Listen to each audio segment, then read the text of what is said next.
معذرت کے ساتھ اس سرکاری موقف سے بالکل اتفاق نہیں کرتی۔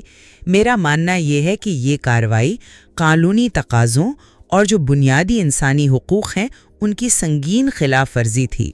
جو لاہور بھاٹی پرندہ ایسوسی ایشن کے نمائندے ہیں باہو خان اور دوسرے جو متاثرہ دکاندار ہیں، ان کا تو واضح طور پر یہ کہنا ہے کہ انہیں کوئی مناسب پیشگی نوٹس دیا ہی نہیں گیا تھا۔ رات کے اندھیرے میں اچانک سے بھاری مشینری لے کر آپریشن شروع کر دیا گیا۔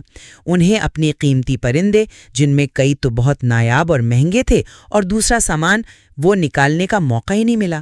نتیجہ کیا نکلا کہ سینکڑوں شاید ہزاروں بے زبان پرندے پنجروں سمیت ملبے تلے دب کر مر گئے۔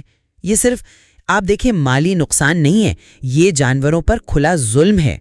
پاکستان کا اپنا قانون، خاص طور پر prevention of cruelty to animals act جو 1890 کا ہے، وہ جانوروں کو غیر ضروری تکلیف پہنچانے